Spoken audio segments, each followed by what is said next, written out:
IndyStar is the authority on Caitlin Clark and the Indiana Fever's WNBA ascent. Remember back in May, before all the t-shirts and jerseys were printed and widely available, when so many Fever fans forgot how to spell Indiana? IOWA, their jersey said over that now familiar No 22. Those first Indiana Fever games of the Caitlin Clark era were a mashup of states. Indianapolis, meet Iowa City. Des Moines, meet our Danville. As the Fever prepare for their long-anticipated return to the WNBA playoffs, it's clear that Clark has captured the attention of a sports community that extends well beyond her home state and adopted home here in Indy.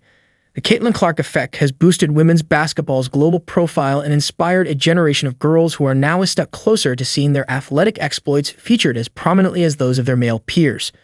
It's safe to say that IndyStar sports reporter Chloe Peterson had no idea what she was in for when she joined our staff after graduating from the University of Iowa. Covering the Fever transformed from a part-time beat last season to a full-time beast after it became clear that Clark was Indy-bound. Peterson has been embedded with the Fever all season, giving IndyStar readers unique insight into the team's resurgence. Earlier this year, she launched our Caitlin Clark Fever newsletter, which is a must-read for all Fever fans when it hits their inboxes each Friday. Readership of Fever stories at IndyStar.com has increased more than tenfold since Clark's arrival, with Peterson and reporter Dana Hunsinger-Benbow leading unrivaled coverage of this unique moment in sports. IndyStar photojournalist Grace Smith had an idea how transformational Clark's presence could be before joining us in June. After all, she helped write the book on Clark's final season with the Hawkeys. Smith and fellow photojournalist Grace Hollers have taken leading roles in chronicling the Fever's playoff surge for IndyStar. It's heartening to have this front-row seat to this moment in women's sports, and I'm grateful that IndyStar has been able to feature the talents of Peterson, Benbow, Smith, Hollers, and more in the traditionally male-dominated world of sports journalism.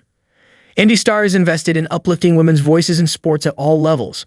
We're currently recruiting for a high school sports reporter to expand on the robust boys and girls sports reporting done by IndyStar Preps reporters Kyle Nedenreeb and Brian Hanchin. I'll have more on that effort in the weeks to come. We've also spent considerable time and effort to be your source for Caitlin Clark and Indian Fever news, which I hope you'll support through your subscription to IndyStar. I also wanted to share a couple more ways to commemorate this special season and support your local IndyStar journalists. After all, it's officially fall today, meaning that Christmas is right around the corner. Clark has been one of the most electrifying athletes in sports, and you can explore her journey in Fever Pitch, how Caitlin Clark's rookie campaign captivated the basketball world. This 144-page hardcover collector's book from the award-winning journalists at IndyStar takes you courtside to relive every pivotal moment of Clark's historic rise to stardom in the WNBA.